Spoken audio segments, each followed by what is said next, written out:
जिन्होंने 1925 में संघ शुरू किया, अभी अभी हमारे प्रकाश भाई ने बताया 5 बालकों के साथ में संगठन की शुरुआत की थी।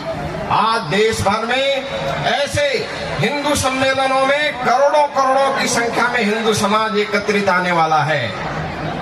आज के इस अवसर पर मैं कहना चाहूंगा, तो हिंदुओं को देखना नहीं चाहते ऐसे लोग, कुछ साम्यवादी विचारों के लोगों ने कहना शुरू किया, ये भारत देश तो कोई एक देश ही नहीं है, ये तो राष्ट्र बनने जा रहा है।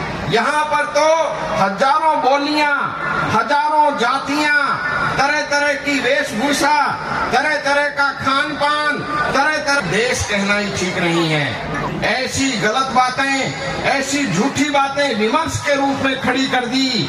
यहाँ का रहने वाला हिंदू वो तो बाहर से आया, हमें बहुत वर्षों तक पढ़ाते रहे, आज ये बाहर से आई।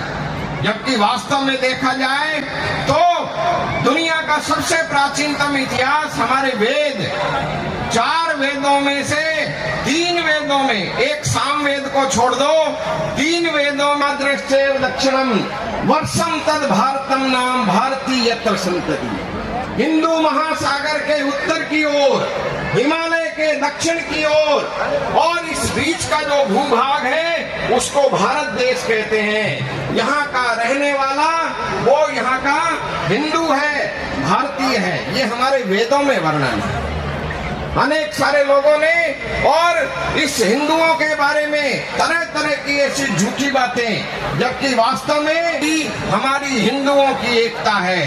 ये हिंदू नाम जब इतिहास पढ़ते हैं तो ध्यान में आता है ईरान, यूनान, अनेक विदेशी आक्रांताओं ने जब भारत देश की सीमा पर आए, उस समय सिंधु के किनारे रहने वाले हिंदू, तो जैसे हमारे इस जालौर क्षेत्र में भी और कई शब्दों को उल्टा सीधा बोलते हैं, से को है बोलते हैं, कई जगह चे को से बोलते हैं, से को चे बोलते हैं, ऐसे ही सिंधु से हिंदू बोला गया।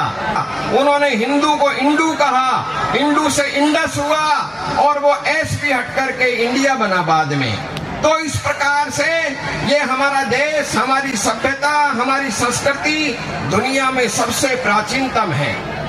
2007 में उस समय की सरकारों ने भगवान राम के द्वारा बनाया हुआ राम सेतु तोड़ने की बात चली, तो नासा के वैज्ञानिकों के द्वारा उसकी जांच कराई, आधुनिक यंत्रों से जांच हुई और उस जांच में उन्होंने बताया कि ये राम सेतु भगवान राम का बनाया हुआ पुल 17.5 लाख वर्ष पुराना है।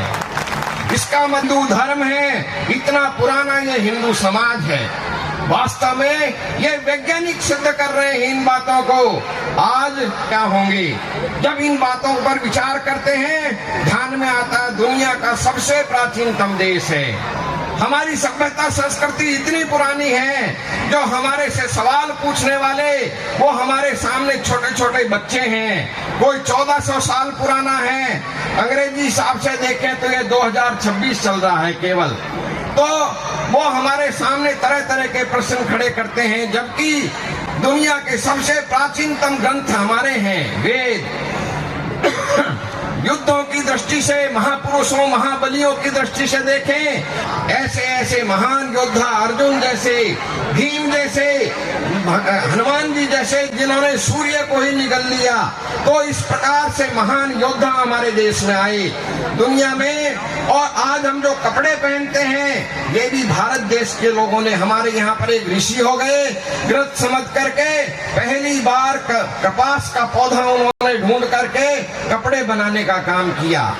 दुनिया में आज विमानों में यात्राएं करते हैं लोग बाग, आजकल के जीके में तरह तरह की बातें पढ़ाते हैं, परंतु वास्तव में जिस प्रकार से और बहता पानी जब रुक जाता है तो सड़ने लगता है, आज दूसरे जो मत पंथ हैं उनकी यही दशा है। जबकि भारतवर्ष में जितने भी मत पंथ संप्रदाय हैं, जिनको अंबेडकर जी ने उस कालखंड में कह दिया था, जब उन्होंने हिंदू कोड बिल बनाया उस हिंदू कोड बिल बनाने के बाद में पत्रकारों ने पूछा ये किस पर लागू होगा। उन्होंने बहुत सरल शब्दों में हिंदू धर्म की परिभाषा दे दी। उन्होंने कहा इस्लाम और ईसाईयत को मानने वाले दो धर्म वो विदेश से आए हुए हैं, उनको छोड़ दो, बाकी पूरे देश के सभी मत पंथ